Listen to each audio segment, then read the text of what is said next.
Hello guys, আসসালামু আলাইকুম। আজকে আমার আম্মু রান্না করবে মুরগির রোস্ট। রেসিপিটা আপনাদের সাথে শেয়ার করছি। প্রথমে আমার আম্মু মুরগির লেগ পিসগুলোকে ভালোভাবে ভেজে নিয়েছে। ভেজে নেওয়ার আগে লেগ পিসগুলোকে লবণ আর সামান্য লেবুর রস দিয়ে মেখে আধা ঘন্টার জন্য রেখেছিল। তারপর অনেকগুলো তেলে পেঁয়াজ কুচি ভেজে নিয়েছে। তাতে আদা বাটা, রসুন বাটা আর জিরা বাটা দিয়ে ভালোভাবে নেড়ে নিয়েছে। ভালোভাবে নাড়াচাড়া হয়ে গেলে তাতে মশলা গুঁড়া, শুকনো মরিচের গুঁড়া দিয়েছে। যদি ঝাল বেশি খায় তাহলে মরিচের গুঁড়ার পরিমাণ বাড়াতে পারে। তারপর পরিমাণ মতো পানি দিয়ে জাল দিয়েছিল। ভিডিওটা ভুলবশত স্কিপ হয়ে গেছে।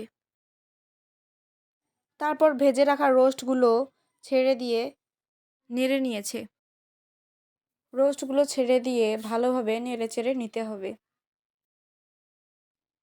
ভালোভাবে নাড়াচাড়া হয়ে গেলে এতে কাজু বাদাম আর চীনাবাদাম বাটা দিয়ে দিয়েছে। দেওয়ার পর আবার ভালোভাবে নেড়ে নিচ্ছে। রোস্টগুলোর সাথে মশলাগুলোকে ভালোভাবে মাখা করে নিতে হবে। তারপর এতে গোটা কয়েকটা কাঁচামরিচ ছেড়ে দিয়েছে। তারপর এতে সরাসরি দুধ ঢেলে দিতে হবে। যারা টক দই পছন্দ করে না তারা দুধ দিয়ে রোস্টটা বানাতে পারে।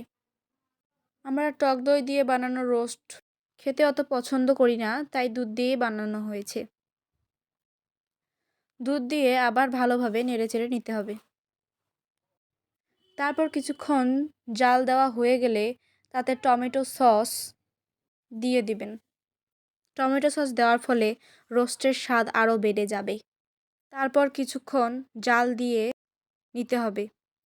রোস্টগুলো হওয়ার আগে পেঁয়াজের বেরেস্তা ছিটিয়ে নেবেন। তারপরে আবার ভালোভাবে নেড়েচেড়ে নেবেন। তারপর আবার কিছুক্ষণ জাল করে নেবেন। তারপর কিছুক্ষণ নাড়াচাড়া করলেই তৈরি হয়ে যাবে সুস্বাদু রোস্ট। তারপর সুন্দরভাবে পরিবেশন করবেন।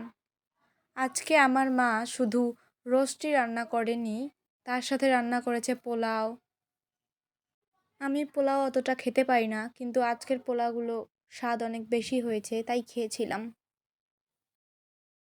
তারপরে সালাদগুলোকে কি সুন্দর করে সাজিয়েছে দেখুন। তারপর ছিল গরুর মাংস আর ঘন করে মসুরের ডাল, যেটা আমার খুব পছন্দ।